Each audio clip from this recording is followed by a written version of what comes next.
आखिर क्यों एक माँ ने अपने बच्चे को छोड़ा घने जंगल में? चलिए जानते हैं। किसी गांव में एक किसान रहता था। उसकी शादी को काफी साल हो चुके थे, परंतु वह बेऔलाद था। फिर उस किसान ने बच्चे के लिए दूसरी शादी की। कुछ महीनों के बाद उसकी दूसरी पत्नी से एक बेटी पैदा हुई। अब वह पति पत्नी अपनी बेटी के साथ बड़े खुश थे। किसान ने अपनी बेटी का नाम परी रख दिया। अब वह किसान अपनी दूसरी पत्नी से बहुत ज्यादा प्यार करता था, लेकिन किसान की जो पहली वाली पत्नी थी उसे ये चीजें बर्दाश्त नहीं हो रही थीं। जब बच्ची कुछ महीनों की हुई तो अपनी तोतली जुबान से किसान को पापा पापा कहकर पुकारने लगी। किसान की पहली पत्नी परी की दुश्मन बन चुकी थी।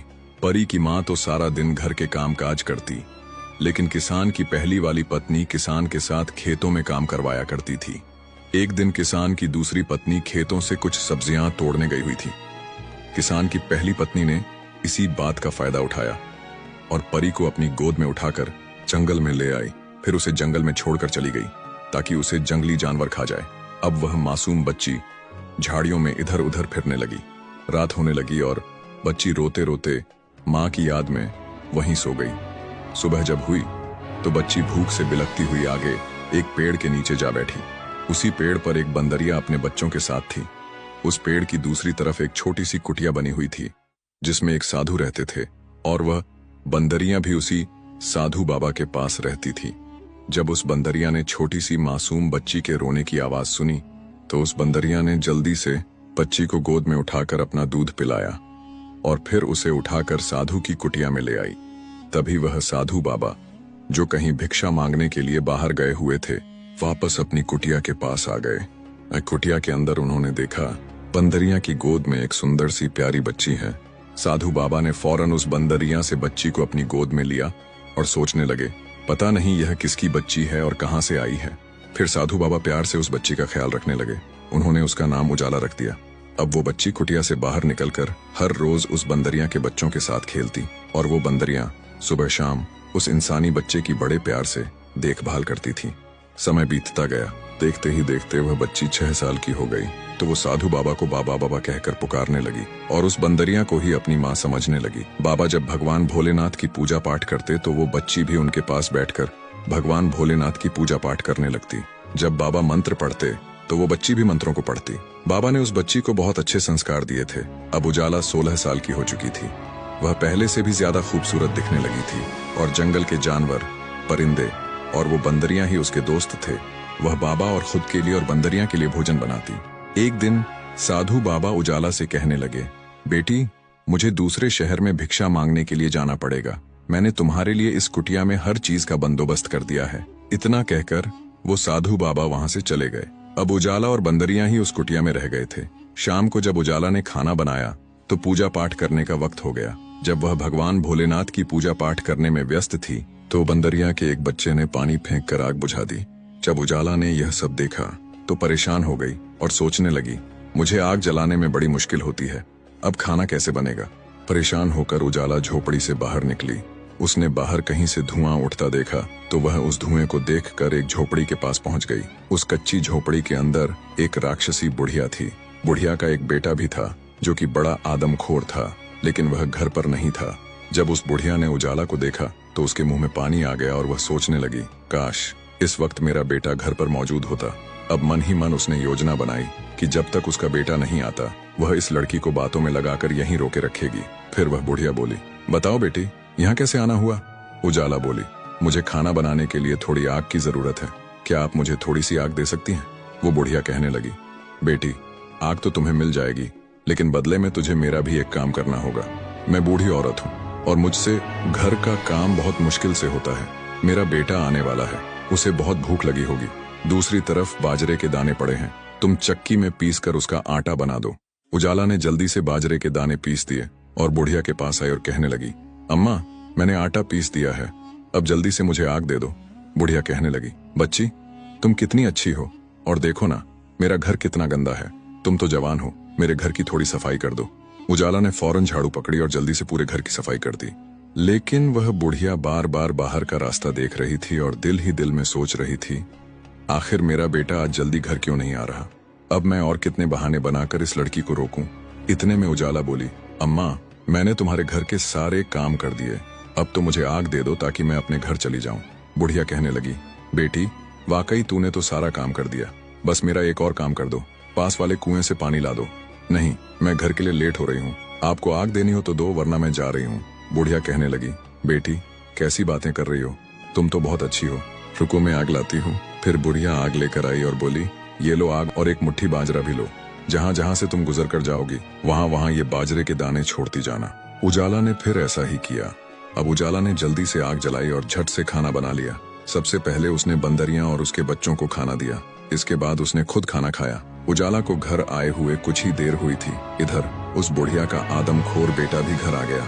बुढ़िया अपने बेटे से बोली, आज तुम कहाँ चले गए थे, इतनी देर लगा दी, इतना अच्छा खासा शिकार हमारे घर पर खुद चलकर आया था, अब वह वापस चला गया। मैंने उसे कुछ बाजरे के दाने दिए थे, अब तुम्हें एक ही तरह से उस लड़की का शिकार मिल सकता है। जहां जहां ये बाजरे के दाने बिखरे हुए हैं उन्हीं के पीछे पीछे तुम चले जाओ। अब बुढ़िया का आदमखोर बेटा उन बाजरे के दानों के पीछे पीछे चलने लगा। वह दाने अब एक जंगल में एक पेड़ के पास ही खत्म हो गए थे। उसने जब इधर उधर नजर दौड़ाई तो उसे एक कुटिया नजर आई। उसने कुटिया का दरवाजा जोर से खटखटाया, दरवाजा खोलो। लेकिन उजाला तो खाना खाकर सो गई थी, उसे दरवाजा खटखटाने की जरा भी आवाज नहीं आई। अब उस आदमखोर को बड़ा गुस्सा आया और वह गुस्से से दरवाजा पटक कर तोड़ने लगा, मगर वह नाकाम रहा क्योंकि उस कुटिया के दरवाजे लोहे की मजबूत सलाखों से बने हुए थे। यहाँ तक कि उस आदमखोर की एक उंगली टूटकर उस लोहे की सलाखों में फंस गई। अब वह नाकाम होकर चला गया। सुबह हुई और उजाला ने जब कुटिया का दरवाजा खोला तो उस आदमखोर की जो उंगली कटी थी उसका नाखून उसके पैर में चुभ गया। वह दर्द से चिल्लाने लगी। धीरे धीरे उस नाखून का झर उजाला के पूरे शरीर में फैल गया और वह बेहोश होकर वहीं गिर पड़ी। अब बंदरियां और उसके बच्चे उसके इर्द गिर्द बैठकर रोने लगे।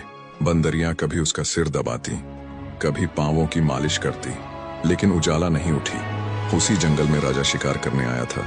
राजा प्यासा था। तभी राजा की नजर उजाला की झोपड़ी पर पड़ी तो वह पानी लेने के लिए झोपड़ी के पास गया। राजा ने देखा झोपड़ी के अंदर एक बहुत ही खूबसूरत लड़की बेहोश पड़ी हुई है और उसके पास एक बंदरिया बैठी रो रही है।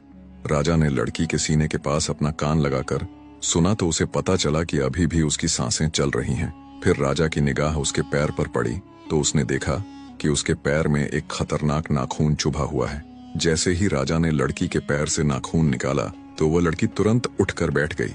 राजा ने कहा, मैं इस राज्य का राजा हूँ और मैंने तुम्हारी जान बचाई है। तुम बताओ तुम कौन हो और यहाँ पर अकेली क्यों रहती हो, और इस बंदरिया से तुम्हारा क्या रिश्ता है? ये तुम्हारे लिए बहुत रो रही थी। लड़की बोली, महाराज मैं एक साधु बाबा की बेटी हूँ और यह बंदरिया मेरे बचपन की साथी है। मेरे बाबा भिक्षा मांगने गांव में गए हुए हैं, बहुत जल्दी वे वापस आ जाएंगे। राजा कहने लगा, तुम तो हद से ज्यादा खूबसूरत हो, अगर तुम चाहो तो मैं तुम्हें अपने महल में ले जा सकता हूँ और तुम्हारे बाबा को भी वहीं बुला लेंगे। इस बंदरिया के लिए भी शानदार इंतजाम कर देंगे, बस तुम मेरे साथ चलो। उजाला मान गई। जब राजा उजाला और उसकी साथी बंदरिया को लेकर महल में पहुंचा तो राजा की माँ कहने लगी, बेटा तुम इस लड़की को किस रिश्ते से यहाँ लेकर आए हो? राजा ने सारी बात अपनी माँ को बता दी। माँ ने कहा, पराई लड़की को महल में रखने से लोग तरह तरह की बातें बनाएंगे, इससे अच्छा है कि तुम इस लड़की से विवाह कर लो। अगले ही दिन राजा ने उजाला से विवाह कर लिया। लेकिन राजा की पहले से एक रानी थी जिसका नाम मानिका था। वह बहुत ही धूर्त और कपटी थी। अब राजा ज्यादातर समय उजाला के साथ बिताने लगा, जिससे मानिका को उजाला से बहुत जलन होती। एक दिन उजाला और मानिका महल के बाहर खड़ी थीं। उजाला के साथ उसकी प्रिय बंदरियां भी थीं। मानिका ने कुटिलता से कहा, राजा को कमल के फूल बहुत पसंद हैं। वे नदी के किनारे मिलते हैं।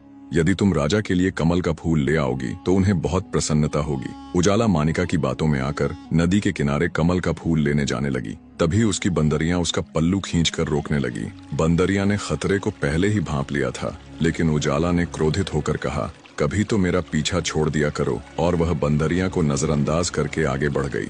जैसे ही उजाला कमल के फूल को देखने के लिए नदी के किनारे खड़ी हुई, मानिका ने उसे पीछे से धक्का दे दिया। उजाला सीधे नदी में जा गिरी। उसे तैरना नहीं आता था, इसलिए वह मदद के लिए चिल्लाने लगी, लेकिन मानिका वहां से भागकर राजमहल लौट गई। जब राजा शाम के समय महल में वापस आया तो उसने देखा उजाला महल में नहीं है। राजा ने उसे ढूंढने की कोशिश की, लेकिन वह कहीं नहीं मिली। व्याकुल होकर वह मानिका के कक्ष में गया और बोला, बता मेरी उजाला कहाँ है? मानिका बोली, महाराज मुझे नहीं पता कि वह कहाँ है, मैंने उसका कोई नुकसान नहीं किया। जरूर उस बंदरिया ने ही उसके साथ कुछ किया होगा, क्योंकि वह हर वक्त उजाला के साथ ही चिपकी रहती थी। तभी वह बंदरिया वहां आ गई और राजा को कुछ बताने की कोशिश करने लगी, लेकिन राजा को उस पर बहुत गुस्सा आ रहा था। उसने सैनिकों को आदेश देकर बंदरिया को जंजीरों में जकड़वाकर काल कोठरी में डलवा दिया, लेकिन राजा को कहीं भी सुकून नहीं था। वह पागलों की तरह उजाला को ढूंढता रहता, न खाना खाता, न पानी पीता और खुद को कमरे में कैद कर लेता। जहां पर उजाला नदी में गिरी थी, वहीं एक सुंदर सेब का पेड़ उग आया था। कुछ ही समय में उस पेड़ पर एक बहुत बड़ा सेब लग गया, जो आम सेबों से बहुत बड़ा था। लोग दूर दूर से उसे देखने आते, लेकिन कोई उसे तोड़ नहीं सकता था, क्योंकि वह राजा के इलाके में था।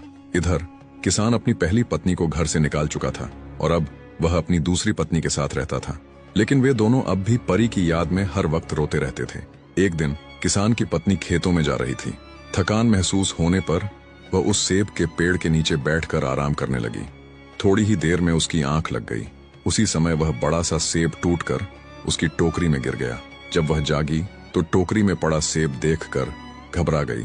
उसने सोचा, अगर किसी ने देख लिया कि यह सेब मेरी टोकरी में पड़ा है तो वे मुझे चोर समझेंगे और राजा से मुझे कैद करवा देंगे। डरते हुए उसने सेब को कपड़े से ढक दिया और टोकरी लेकर तुरंत घर आ गई। लेकिन जैसे ही उसने घर आकर कपड़ा हटाया, वह हैरान रह गई। सेब वहां नहीं था, उसकी जगह एक नन्ही मुन्नी बच्ची लेटी हुई थी। थोड़ी ही देर में किसान भी घर आ गया। जब किसान ने बच्ची को देखा तो उसकी पत्नी ने उसे सारी बात बताई। दोनों ने फैसला किया कि वे इस बच्ची की परवरिश करेंगे। जैसे ही किसान की पत्नी ने बच्चे को उठाकर बैठाया तो वह देखते ही देखते एक जवान लड़की में बदल गई। उधर साधु बाबा जब अपनी कुटिया में लौटे तो उन्होंने देखा कि न वहां उजाला थी और न ही उसकी बंदरियां। उन्होंने तुरंत ध्यान लगाकर पता लगाने की कोशिश की कि उजाला आखिरी बार किसके साथ थी। ध्यान में उन्हें दिखा कि वह राजा के साथ जा रही थी। यह देखकर साधु तुरंत राजमहल पहुंचे।